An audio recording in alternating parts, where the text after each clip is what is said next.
Okay, let's discuss the question of chromatography that I gave as homework yesterday, 1st July 2020. And then in this homework, let's see the question number one. Question number one is about identifying of amino acid using TLC and the solvent is a toxic. There are 8 steps here. From number 1, we have to wear the plastic glove. The plastic gloves, it is for the safety precaution for the TLC, and then drawing the pencil line 1.5 centimeter from the bottom of the plate, and then the height of the solvent should be lower than the height of the pencil line in order the sample not to dissolve in the solvent. And then after apply, we have to allow the spot to dry before putting inside the solvent developing, and then allow the developing solvent to rise to the top of the plate, and then remove the plate and then mark the solvent front with a pencil. This is used to calculate the RF values, the solvent front line. And then parts of the procedure are in bold text. For each part, consider whether it is essential and justify your answer. Okay, let's see. Number 1, wearing a plastic glove to hold a TLC plate. It is essential because first, it is a safety precaution. Second, to prevent contamination, because our fingers also carry many germs that also can destroy the structure of the amino acid. It can change the structure. And then the second bold, step number 4, a depth of not more than 1 centimeter. Because if the solvent is higher, the height of the solvent is higher than 1.1 centimeter, then the sample would dissolve in the solvent. And then number 6, to the top, allowing the developing solvent to rise up the plate to the top. It is not as essential because the RF value, the solvent front line, is not always to the topest part of the plate. It can reach higher than the where the spot is left. So it is more than the spot of the sample until the spot of the sample cannot rise up again with the solvent, and then if it is already high enough, then we can stop and we can draw the solvent front line. And then the last, allow the plate to dry in fume cupboard.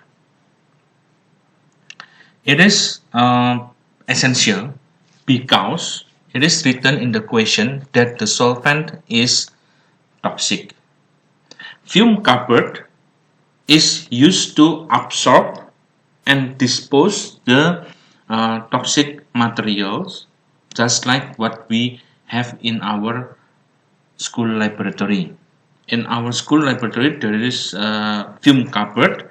Every time when we have to perform an experiment, like example using HCl concentrated 37% of concentrated HCl or concentrated sulfuric acid, then we have to dilute and open the bottle inside the fume cupboard. Remember, the fume cupboard must turn on the fan because the fan is not blowing but it is absorbing its exhaust. Okay. Uh, Next, outline the steps needed to locate the position of the amino acid on the TLC plate and to determine their RF values. Because amino acid is colorless, so we have to use a locating agent. Locating agent that commonly used is ninhydrin, and then we have to use a UV light to make the ninhydrin to be visible. And then how to determine the RF value? We have to measure the distance from the initial line to the spot, that is for X. And then second, measure the distance from the initial pencil line to the solvent front line, which is Y. So the RF value is the distance of the from initial to the spot divided by distance carried by the solvent front line. And then C, explain why different amino acids have different RF values. Because amino acids, they have different polarities. We saw already in our data booklet, there are many R site group of the amino acids, and then the R site tell us whether it is polar or non-polar, or can dissolve in water or not. So amino acids, because they have different polarities, so they have different retention time on the stationary phase and also different solubilities in the different type of solvent. Next, number 2. A chemist discovered 4 unlabeled bottles of liquid, each of which contain a different pure organic compound. What are those organic compounds? Propan 1-ol, propanal, propanoic acid, and 1-chloropropane. Okay, so in order to differentiate this one, can use many reagents. The instruction of the question is asking us to describe 4 different test tubes reactions, one for each compound that could be used to identify the 4 organic compounds. We have to state the reagents used. Okay, and then for propan 1-ol. For propan 1-ol, we can use acidified potassium dichromate. Remember that acidified potassium dichromate will convert propanol become a aldehyde, or in excess can become carboxylic acid. Remember that propan 1-ol is a primary alcohol. It is not secondary, also not tertiary alcohol. It is primary alcohol, so it will become aldehyde. It will not become a ketone. And then the color change for acidified potassium dichromate is from orange turns green. Okay, or second, because propan 1-ol with acidified potassium dichromate will have the same reaction as propanal.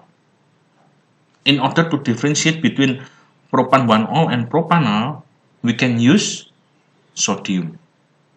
Remember that alcohol is also behaving as an acid. So when propan 1-ol reacts with sodium, there will be bubbles of hydrogen gas, and there is a salt will be formed. And then next, how to differentiate again propan-1-ol from propanol. I already described two methods. Now the third method, propan-1-ol from propanol, we can use an organic acid. Like example, using ethanoic acid, because propan-1-ol react with ethanoic acid in the presence of concentrated sulfuric acid, it will become an ester. While propanol aldehyde react with acid, it will not become an ester. So the observation propan-1-ol with ethanoic acid in the presence of concentrated sulfuric acid and a bit of heat, it will become propyl ethanoate, which is produce sweet smell. And then how to differentiate propanol then? Propanol we can use directly Tollens reagent, Tollens or Fehling. If with Tollens we add Tollens, it will produce silver mirror. Or using Fehlings, produce red precipitate, brick red precipitate. And then if we use 2.4 DNPH for propanol, it will produce orange precipitate. Remember that aldehyde and ketones, carbonyl compound, react with 2.4 DNPH. Alcohol does not react, and propanoic acid also does not react. So next, propanoic acid. How to identify propanoic acid? Propanoic acid we can use, it is very obvious it is an acid. We already exclude propan-1-ol using very distinctive reaction. Ethanoic acid produce sweet smell ester. Now propanoic acid. How to differentiate propanoic acid? We can use a carbonate compound. Carbonate compound react with acid to produce carbon dioxide gas, bubbles of carbon dioxide gas, and then we can test the gas. The gas of carbon dioxide will produce milky water, will produce milky in calcium hydroxide, in lime water. And then for 1 chloropropane, what should we do with 1 chloropropane? 1 chloropropane, it contains chlorine. It contains chlorine, obvious. What should we react 1 chloropropane with in order to differentiate 1 chloropropane, propanoic acid, propanol, and propan-1-ol? We can use silver nitrate, anion identification, because with silver nitrate it will produce white precipitate of silver chloride. Okay, so these are the tests for distinguish all the 4 organic compounds, because the instruction of the question is we have to make a reaction one for each compound, which very distinctive from the others. And then B, the 5th bottle was discovered labeled propan-2-ol. The chemist showed using infrared spectroscopy that propan-2-ol was contaminated with propanone. So propan-2-ol and contaminated with propanone. Ketone, secondary alcohol, contaminated with a ketone. The chemist separated two compounds using column chromatography. The column contained silica gel and a polar stationary phase. The contaminated propan-2-ol was dissolved in hexane and poured into the column. Pure hexane was added slowly to the top of the column. Suggests the chemical process that would cause a sample of propan-2-ol to become contaminated with propan-2-ol, with propanon. Why? Because this propan-2-ol has been oxidized. Remember that secondary alcohol oxidized become ketones. This propan-2-ol is a secondary alcohol. This one, number 2, the second point, infrared spectrum showed the presence of propanon. We had not learned, so we keep this question for the after I finish explain about the infrared spectrum, which we are going to have the class maybe tomorrow or maybe next week. Okay, and then next, suggest where propanon sample element. This one also we are going to study after I finish explain, because it has relation with the infrared spectrum. In this one, the third one, about the actually is not too close to related to the infrared spectrum, but it is related to the structure and the intermolecular forces. So let's see this one, propan-2-ol, propanon collected first, and then after that propan-2-ol. Why is propanon collected first, and then after that the propan-2-ol? This one, we have to see the polarity between propanon and propan-2-ol. Propanon is less polar than propan-2-ol. Why? Because propan-2-ol contains alcohol, hydrogen bonding. It's because of that. That is the main point, because propan-2-ol, there is an attraction with the moving moving phase, which is more soluble, this one, and then this one, well, propanon is not soluble. Why? Because it is propan-2-ol in hexane. Okay, so the attraction moving phase in the this one. Let's see the column. The column is polar stationary phase. So the propan-2-ol is left behind. It is still stick in the polar stationary phase, while the propanon is carried by the pure hexane. Hexane is non-polar. Non-polar dissolve non-polar. Polar cannot dissolve in non-polar. Okay, let's continue. Number 3. This one, for naming the compound of this, of course you can name. The name is 3-hydroxypropanoic acid. And then for the question, draw a section of the polymer showing 2 repeat units. Remember, this is an condensation polymerization.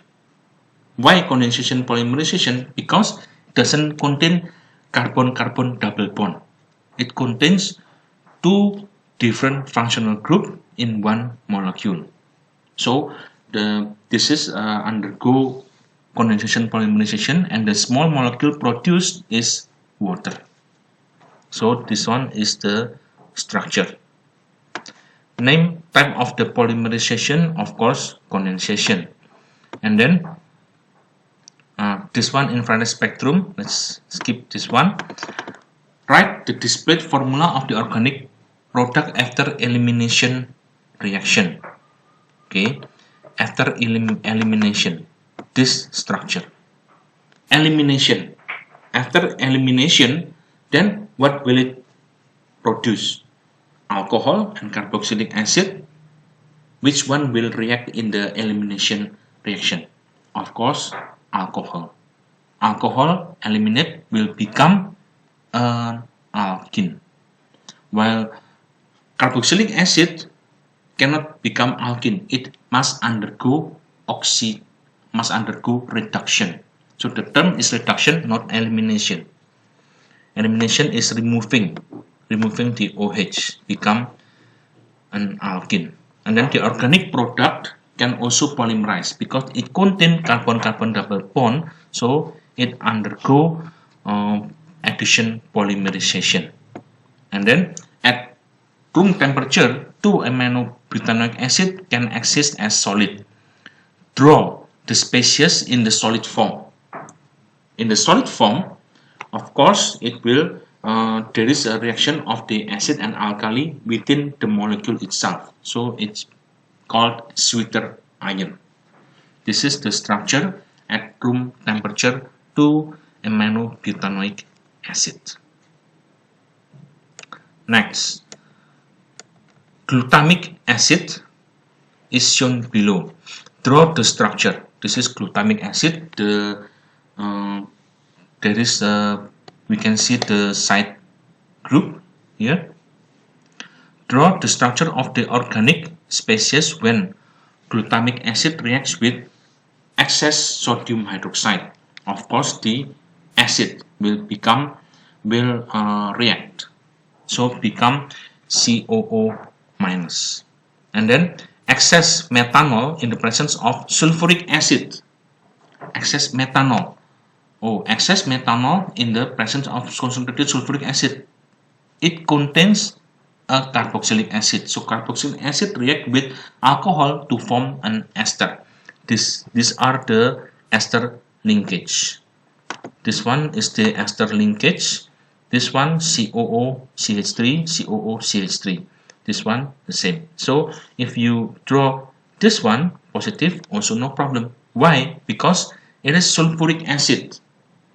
Of course, the alkali will accept the proton. And then ethanoyl chloride. With ethanoyl chloride, we know again ethanoyl chloride is behaving like a carboxylic acid. It is more reactive than carboxylic acid. So ethanol chloride will react with the amine of the amino acid group that will become an amide. This is an amide linkage. This is an amide linkage. Here.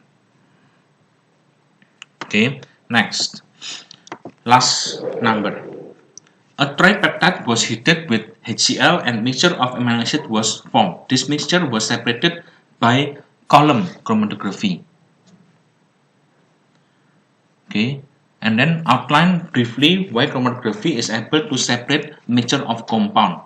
Practical details are not required, just need the step, the briefly step. So first, eluent or moving mobile phase is required. We have to name a mobile phase. And then stationary phase is alumina, silica, which is polar. And then separation depends on the solubility. And then different adsorption, and then there is a different retention time. Retention time is the time taken from the injection to the detection. And then amino acid have different RF values. Amino acid travel at different speed or different times. Why? Because one amino acid is polar, the other one is not polar. It depends on the R side group. Okay, so all this is the discussion of the homework about the chromatography that I give on 1st July 2020.